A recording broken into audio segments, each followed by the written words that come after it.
Hey everyone, Sophia here. Welcome to Revenge Shift, where the best stories come to life. Hit subscribe for your daily dose.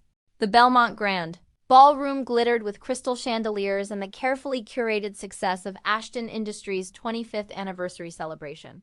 I stood near the bar in my navy Armani dress, watching my husband Brandon command the room the way he always commanded everything, with absolute confidence in the certainty that he deserved every bit of attention he received. For 6 years, I'd been the perfect corporate wife. I arrived early to prepare his presentations. I stayed late to clean up the messes he created with clients. I managed the department he was too busy to actually run while he took credit at every quarterly meeting. And I smiled through it all, because that's what you do when you marry the CEO's son. When you work for your father-in-law's company, when you're told every single day that you should be grateful for the opportunity. "She handles all the details," Brandon would tell people, his hand possessive on my lower back. "The boring operational stuff lets me focus on strategy." Strategy. As if his strategy wasn't just copying whatever his father told him to do. I'd spent 6 years watching him take credit for my work. 6 years listening to him dismiss my ideas in meetings, only to present them as his own weeks later. 6 years being called sweetheart and honey by executives who knew exactly what I did but would never acknowledge it publicly.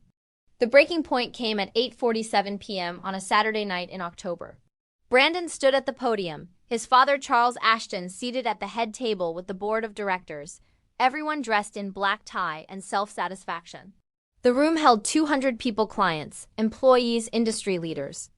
Everyone who mattered in our world. "Before we continue," Brandon said, his voice carrying that particular tone of false regret he perfected, "I need to address a difficult personnel matter." My champagne glass paused halfway to my lips. My wife Olivia has been struggling in her role as Director of Operations for quite some time. The position has grown beyond her capabilities. He looked directly at me, and I saw something in his eyes I'd never seen before. Not just dismissal, but genuine contempt. Effective immediately, she's relieved of her duties. She's simply overwhelmed by the complexity of her role. The room went silent. 200 people turned to stare at me. I felt the heat of humiliation crawl up my neck. Felt the weight of every eye, every whisper that would follow. Felt 6 years of swallowed pride and ignored talent crystallize into something sharp and cold in my chest. I could have cried. I could have argued. I could have made a scene. Instead, I smiled. I smiled! Set down my wine glass with a soft clink that somehow carried in the silence. Stood with my shoulders back and my head high. "Thank you for the opportunity," I said clearly. Then I walked out, my heels clicking against marble with the steady rhythm of someone who knew exactly where they were going. Behind me, the whispers started, but I didn't look back. What Brandon didn't know, what none of them knew, was that I'd been preparing for this moment for 8 months. It started the previous February, when I'd accidentally walked into Brandon's office and overheard him on the phone with his father. "She's too trusting to ask complicated questions," Brandon had said, laughing. "I can get her to sign anything. She still thinks we're partners in this." I'd backed out silently, pulse hammering, and went straight to my office. Opened my desk drawer. Pulled out the small voice recorder I'd bought on impulse weeks earlier, when something in my gut had finally started screaming that things weren't right. From that day forward, I wore it everywhere. A tiny device disguised as a decorative bracelet, recording every meeting, every conversation, every moment when they thought I wasn't paying attention. The evidence piled up quickly. Brandon discussing how to structure deals, so my name appeared on liability documents while his stayed clean. His father explaining how they'd been using my signature on financial documents for tax purposes that sounded increasingly criminal the more I listened. The CFO joking about how convenient it was to have a scapegoat built into the company structure. By June, I had 43 recordings. By August, I'd hired a forensic accountant who'd nearly fallen out of his chair when he saw what I'd documented. "This is systematic fraud," Marcus Chen had said, spreading documents across his desk.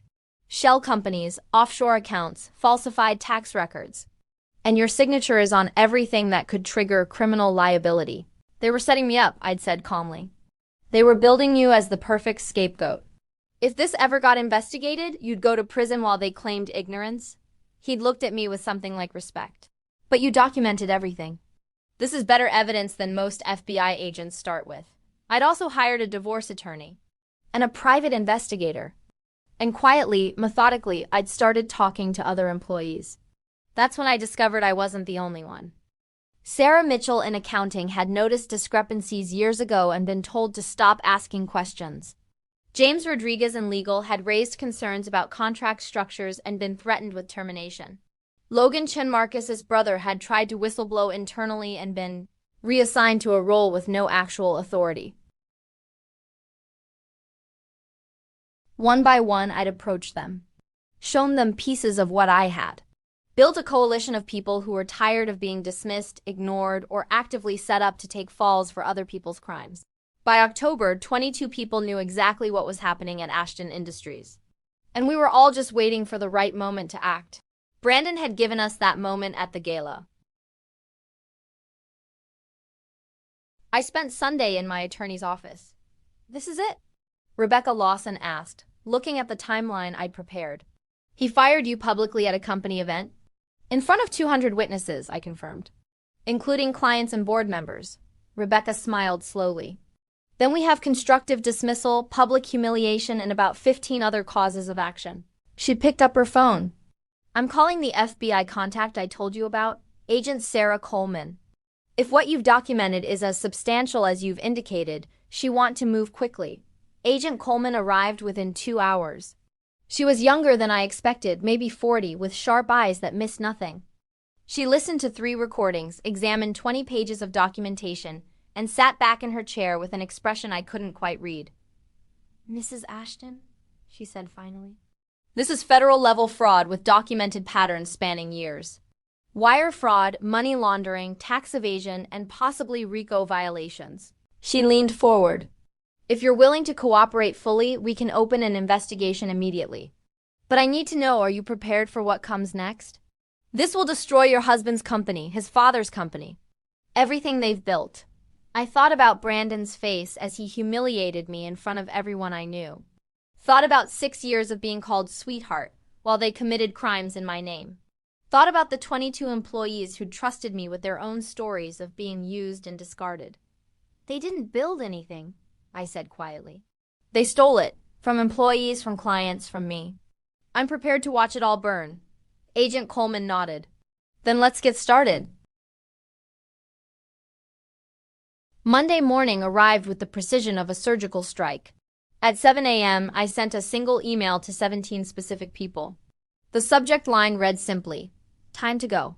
The body of the email contained one sentence, "Thank you for your trust.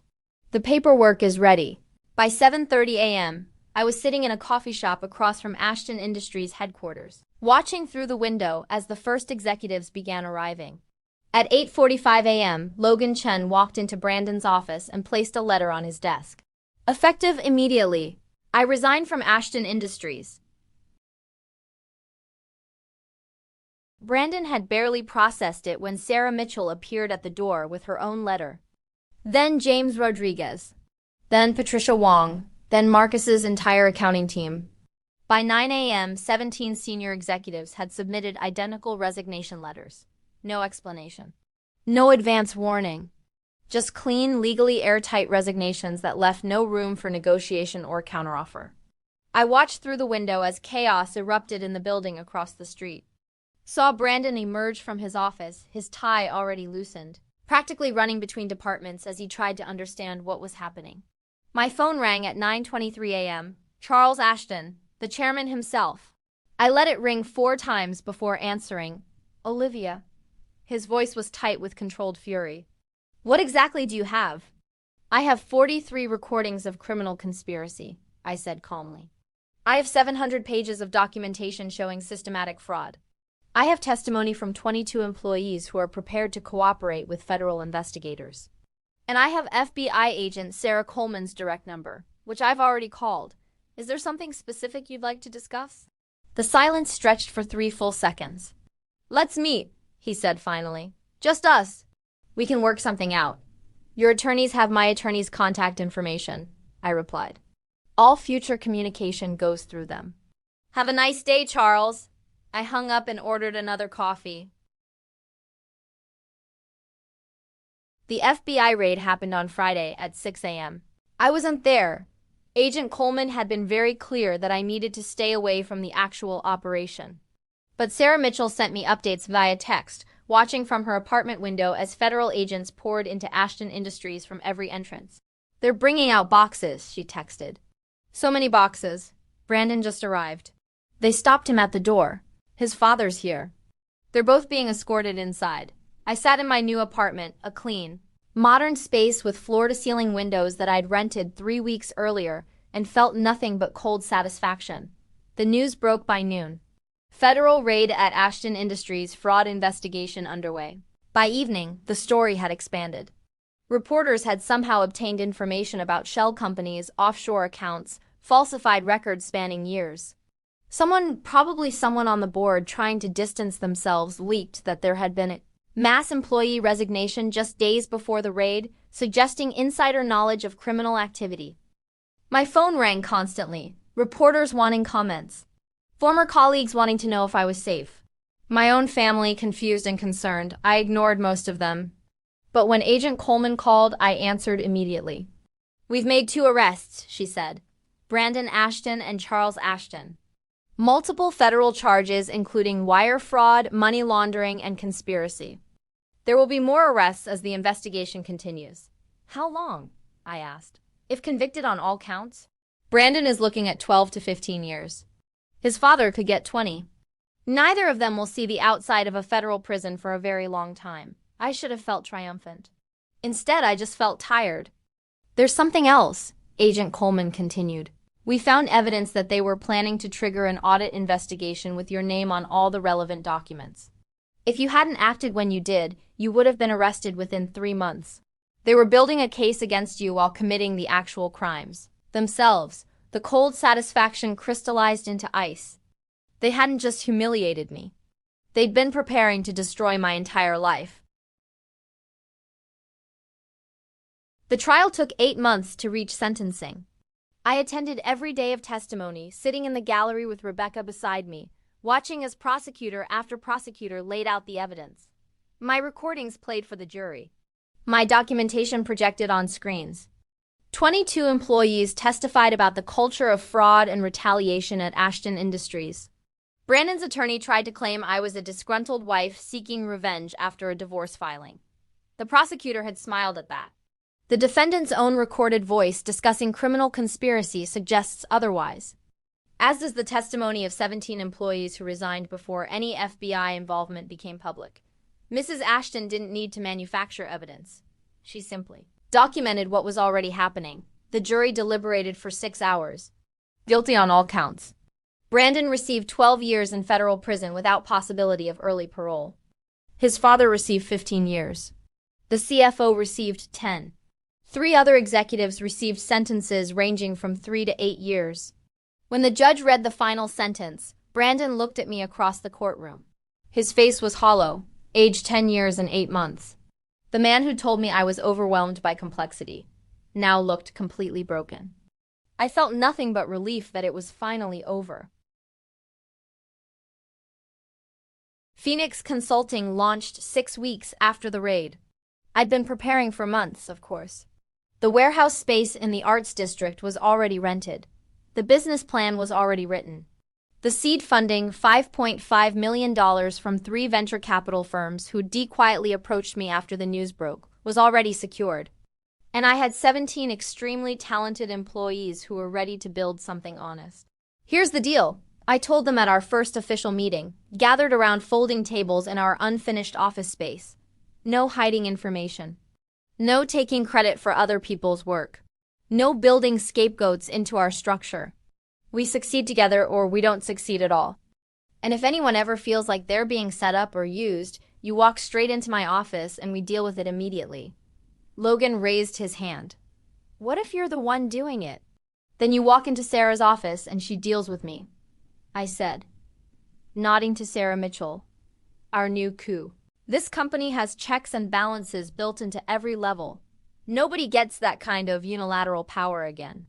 Not even me. They'd all nodded, and I'd seen something in their faces that had been missing at Ashton Industries' actual trust. We signed our first client within 2 weeks. Our second and third within the month. Within 6 months, Phoenix Consulting was valued at $50 million, with clients representing $30 million in annual revenue. Everything they'd said I couldn't do without them, I was doing better.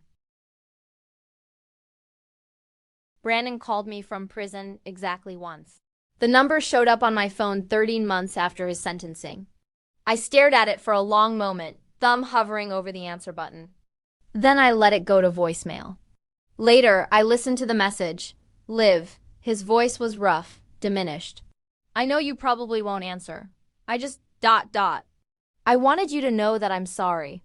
Not because it matters now, but because it's true. You were never overwhelmed. You were never incompetent.